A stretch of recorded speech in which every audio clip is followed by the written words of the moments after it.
ഈ ഒരു രീതിയിലാണ് ഉണ്ടാക്കിയെടുക്കുന്നത് വെച്ചാൽ ഇതിലേക്ക് കറി ഒന്നും ആവശ്യമില്ല കേട്ടോ. നല്ല ടേസ്റ്റി ആയിട്ടുള്ള നല്ല സോഫ്റ്റ് ആയിട്ടുള്ള നല്ല പഞ്ഞി പോലുള്ളൊരു പുട്ടിൻ്റെ റെസിപ്പിയാണ്. തയ്യാറാക്കി എടുക്കാൻ വേണ്ടിയിട്ട് 250 ml കപ്പിന് 2 കപ്പ് പുട്ടുപൊടിയാണ് എടുത്തിട്ടുള്ളത്. ഞാൻ ഈ ഒരു ബൗളിലേക്ക് അങ്ങ് ഇട്ട് കൊടുക്കുന്നുണ്ട്. അതിൻ്റെ കൂടെ 1 ടീസ്പൂൺ ഉപ്പും കൂടി ഇട്ട് കൊടുത്തിട്ട് കൈ വെച്ചിട്ട് നല്ല പോലെ ഇതുപോലെ മിക്സ് ചെയ്തെടുക്കണം കേട്ടോ. ആ ഉപ്പ് എല്ലാ ഭാഗത്തേക്കും എത്താൻ വേണ്ടിയിട്ടാണ്. ഇനി അതിലേക്ക് 1 കപ്പ് വെള്ളം എടുത്തിട്ട് കുറേശ്ശെ ഒഴിച്ച് കൊടുത്തിട്ട് കൈ വെച്ചിട്ട് നന്നായിട്ട് അങ്ങ് മിക്സ് ചെയ്തെടുക്കണം. ഒന്ന് ചോദിച്ചു കൊടുക്കരുത്. ഓരോ പൊടിക്കനുസരിച്ചിട്ട് വെള്ളത്തിൻ്റെ അളവിൽ മാറ്റം വരിക. ഞാനിപ്പോൾ ഇവിടെ 1 കപ്പ് വെള്ളമാണ് കേട്ടോ ഇതിലേക്ക് ഒഴിച്ചു കൊടുത്തിട്ടുള്ളത്. എന്നിട്ട് ഇതുപോലെ മിക്സ് ചെയ്തെടുത്തിട്ടുണ്ട്.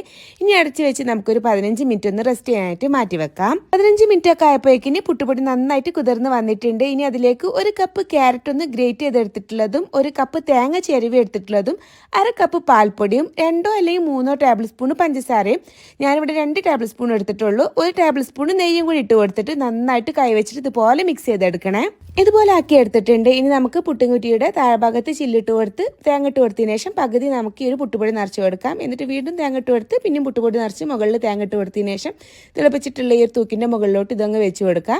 എന്നിട്ട് അടച്ച് വെച്ചിട്ട് ആവി വരുന്നതോട് കൂടിയിട്ട് ഫ്ലെയിം സിമ്മിലാക്കിയിട്ട് നമുക്കൊരു 5 അല്ലെങ്കിൽ 6 മിനിറ്റ് വെച്ചാൽ മതി. അപ്പോഴേക്കിന് പുട്ട് റെഡി ആയിട്ട് കിട്ടുക. അപ്പോൾ അതാ പഞ്ഞി പോലുള്ള പുട്ട് റെഡി ആയിട്ട് വന്നിട്ടുണ്ട്. ഇതുപോലെ അങ്ങ് തട്ടിയിട്ടെടുക്കാം. ബാക്കിയുള്ള ഇതുപോലെ തന്നെ ചെയ്തെടുത്താൽ മതി. അപ്പോൾ ഇതുപോലെ റെസിപ്പിക്കായിട്ട് നമ്മുടെ പേജ് ഫോളോ ചെയ്ത് സപ്പോർട്ട് ചെയ്യാൻ മറക്കരുത്. Bye from Masvi's Kitchen. Download ShareChat.